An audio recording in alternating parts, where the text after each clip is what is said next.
हरे कृष्णा। कृकल ने पूछा, धर्म, अब कैसे मुझे सिद्धि प्राप्त होगी और किस प्रकार मेरे पितरों को बंधन से छुटकारा मिलेगा? धर्म ने कहा, महाभाग, अपने घर जाओ। तुम्हारी धर्मपरायणा पुण्यवती पत्नी शुक्ला तुम्हारे बिना दुखी हो गई थी। उसे सांत्वना दो और उसी के हाथ से श्राद्ध करो। अपने घर पर ही पुण्य तीर्थों का स्मरण करके तुम श्रेष्ठ देवताओं का पूजन करो। इससे तुम्हारी की हुई तीर्थ यात्रा सफल हो जाएगी। भगवान विष्णु कहते हैं, राजन, यूं कहकर धर्म जैसे आए थे वैसे ही लौट गए। परम बुद्धिमान कृकल भी अपने घर गए और पतिव्रता पत्नी को देखकर मन ही मन बहुत प्रसन्न हुए। शुक्ला ने स्वामी को आया देख उनके शुभागमन के उपलक्ष्यों में मांगलिक कार्य किया। तत्पश्चात धर्मात्मा वैश्य ने धर्म की सारी चेष्टा बतलाई। स्वामी के आनंददायक वचन सुनकर महाभागा शुक्ला को बड़ा हर्ष हुआ। उसके बाद कृकल ने घर पर ही रहकर पत्नी के साथ श्रद्धा पूर्वक श्राद्ध किया और देव पूजन आदि पुण्य कर्मों का अनुष्ठान किया। इससे प्रसन्न होकर देवता, पितर और मुनिगण विमानों के द्वारा वहां आए और महान कृकल और उनकी महाअनुभावा पत्नी दोनों की सराहना करने लगे। मैं, ब्रह्मा तथा महादेव जी भी अपनी अपनी देवी के साथ वहां गए। संपूर्ण देवता उस सती के सत्य से संतुष्ट थे। सबने उस दोनों पति पत्नी से कहा, सुव्रत, तुम्हारा कल्याण हो, तुम अपनी पत्नी के साथ वर मांगो। कृकल ने पूछा, देववरों, मेरे किस पुण्य और तप के प्रसंग से पत्नी सहित मुझे वर देने आप लोग यहाँ पधारे हैं? इंद्र ने कहा, ये महाभागा शुक्ला सती है। इसके सत्य से संतुष्ट होकर ही हम लोग तुम्हें वर देना चाहते हैं। यह कहकर इंद्र ने उसके सतीत्व की परीक्षा का सारा वृतांत थोड़े में कह सुनाया। उसके सदाचार का महात्म्य सुनकर उसके स्वामी को बड़ी प्रसन्नता हुई। हर्षोल्लास से कृकल के नेत्र डबडबा गए। धर्मात्मा वैश्य ने अपनी पत्नी के साथ समस्त देवताओं को बारंबार साक्षात प्रणाम किया और कहा, महाभाग देवगण, आप सब लोग प्रसन्न हों। तीनों सनातन देवता ब्रह्मा, विष्णु और महेश हम पर संतुष्ट हों और जो पुण्य आत्मा ऋषि मुझ पर कृपा करके यहाँ पधारे हैं वे भी प्रसन्नता प्राप्त करें। मैं सदा भगवान की भक्ति करता रहूं। आप लोगों की कृपा से धर्म तथा सत्य में मेरा निरंतर अनुराग बना रहे। तत्पश्चात अंत में पत्नी और पितर के साथ मैं भगवान श्री विष्णु के धाम में जाना चाहता हूँ। देवता बोले, महाभाग, एव मस्तु, यह सब कुछ तुम्हें प्राप्त होगा। भगवान श्री विष्णु ने कहा, राजन, ये कहकर देवताओं ने उन दोनों पति पत्नी के ऊपर फूलों की वर्षा की और ललित, मधुर और पवित्र संगीत सुनाया। वर देकर वे उस पतिव्रता की स्तुति करते हुए अपने अपने लोक को चले गए। इस परम उत्तम पवित्र उपाख्यान का मैंने तुम्हें पूर्ण रूप से व्याख्यान किया है। राजन, जो मनुष्य इसे सुनता है वह सब पापों से नष्ट हो जाता है, उस सब पापों से मुक्त हो जाता है। स्वामी मात्र को शुक्ला का और स्त्री मात्र को भी शुक्ला का उपाख्यान श्रद्धा पूर्वक सुनना चाहिए। इसके श्रवण से वह सौभाग्य, सतित्व और पुत्र पौत्रों से युक्त होती है। इतना ही नहीं, पति के साथ सुखी रहकर वह निरंतर आनंद का अनुभव करती है। ये सब सुनने के बाद राजा वेन ने कहा, भगवन, आपने सब तीर्थों में उत्तम भार्या तीर्थ का वर्णन तो कर दिया, अब पुत्रों को तारने वाला पितृ तीर्थ का वर्णन भी आप कर दीजिए। भगवान श्री विष्णु ने कहा, परम पुण्यमय कुरुक्षेत्र में कुंडल नाम के एक ब्राह्मण रहते थे। उनके सुयोग्य पुत्र का नाम था सुकर्मा। सुकर्मा के माता और पिता दोनों ही अत्यंत वृद्ध, धर्मज्ञ और शास्त्रवेत्ता थे। सुकर्मा को भी धर्म का पूर्ण ज्ञान था। वे श्रद्धा युक्त होकर बड़ी भक्ति के साथ दिन रात माता पिता की सेवा में लगे रहते थे। उन्होंने पिता से ही संपूर्ण वेद और अनेक शास्त्रों का अध्ययन किया। वे पूर्ण रूप से सदाचार का पालन करने वाले, जितेंद्रिय और सत्यवादी थे। अपने ही हाथों माता पिता का शरीर दबाते, पैर धोते, उन्हें भोजन, वस्त्र आदि कराते थे। राजेंद्र, सुकर्मा स्वभाव से ही भक्ति पूर्वक माता पिता की परिचर्या करते थे और सदा उनके ध्यान में लीन रहते थे। उन्हीं दिनों कश्यप कुल में उत्पन्न एक ब्राह्मण थे जो पीपल नाम से प्रसिद्ध थे। वे सदा धर्म कर्म में लगे रहते थे और इंद्रिय संयम, पतिव्रता और पवित्रता और मनोविग्रह से संपन्न थे। एक समय की बात है, वे महात्मा बुद्धिमान ब्राह्मण दशरण्य में जाकर ज्ञान और शांति के साधन में तत्पर होकर तपस्या करने लगे। उनकी तपस्या के प्रभाव से आसपास के समस्त प्राणियों का पारस्परिक वैर विरोध शांत हो गया। वे सब वहां से एक पेट से पैदा हुए भाइयों की तरह हिल मिलकर रहने लगे। पिप्पल की तपस्या देखकर मुनियों और इंद्र आदि देवताओं को बड़ा विस्मय हुआ।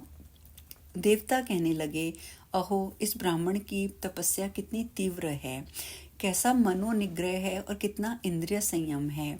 मन में विकार नहीं, चित्त में उद्वेग नहीं, काम क्रोध से रहित हो, सर्दी गर्मी और हवा के का झोंका सहते हुए वे तपस्वी ब्राह्मण पर्वत की भांति अविचल भाव से स्थित रहे। ऐसी अवस्था में पहुंचकर उनका चित्त एकाग्र हो गया। वे ब्रह्मा के ध्यान में तन्मय थे। उनका मुख कमल प्रसन्नता से खिल उठा था। वे पत्थर और काष्ठ की भांति सुंदर, निश्चिष्ट और सुस्थिर दिखाई देते थे। उनका धर्म में अनुराग था, तब से शरीर दुर्बल हो गया था और हृदय में पूर्ण श्रद्धा थी। इस प्रकार उन बुद्धिमान ब्राह्मण को तपस्या करते 1000 वर्ष बीत गए थे। वहां बहुत सी चींटियों ने मिलकर मिट्टी का ढेर लगा दिया। उसके ऊपर बामी का विशाल मंदिर सा बन गया। काले सांपों ने आकर उनके शरीर को लपेट लिया।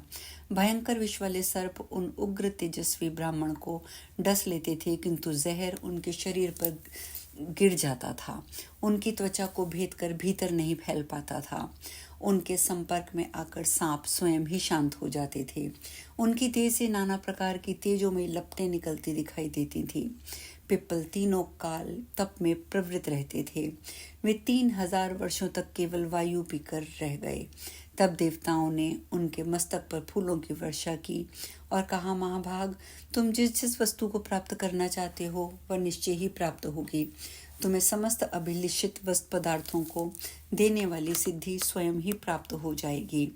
यह वाक्य सुनकर महामना पिप्लव ने भक्तिपूर्वक मस्तक झुकाकर समस्त देवताओं को प्रणाम किया और बड़े हर्ष में भरकर कहा, देवताओं, ये सारा जगत मेरे वश में हो जाए, ऐसा वरदान दीजिए। मैं विद्याधर होना चाहता हूँ। एवं वस्तु कहकर देवताओं ने उन ब्राह्मण को अभीष्ट वरदान दिया और अपने अपने स्थान को चले गए। राजेंद्र, तब से द्विजश्रेष्ठ पिप्पल विद्याधर का पद पा गए और इच्छानुसार विचरते हुए सर्वत्र सम्मानित होने लगे।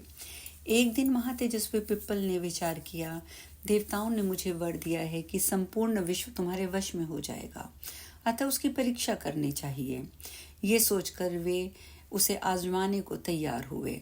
जिस जिस व्यक्ति को वे मन से चिंतन करते, वही वही व्यक्ति उनके वश में हो जाता।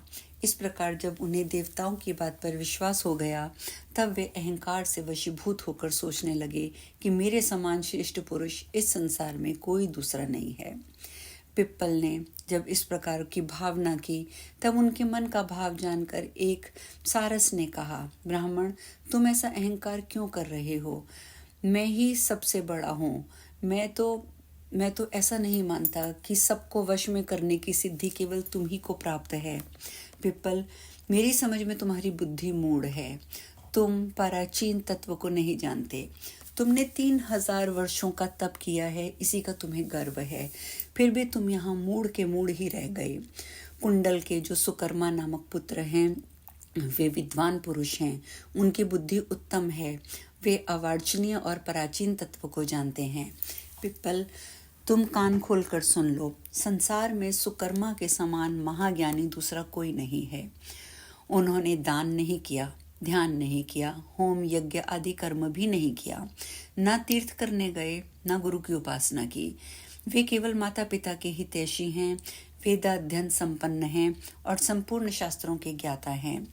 यद्यपि सुकर्मा अभी बालक हैं, तो भी उन्हें जैसा ज्ञान प्राप्त है वैसा तुम्हें अब तक नहीं हुआ। ऐसी दशा में तुम व्यर्थ ही इतना गर्व का बोझ ढो रहे हो। यह सुनकर पिप्पल बोले, आप कौन हैं जो पक्षी के रूप में आकर इस प्रकार मेरी निंदा कर रहे हैं? इस समय मुझे अवार्चनीय और पराचीन का स्वरूप पूर्णतः समझाइए।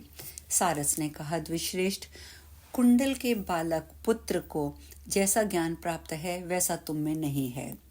यहाँ से जाओ, अवार्चनीय और पराचीन का स्वरूप और मेरा परिचय भी तुम उसी से पूछो।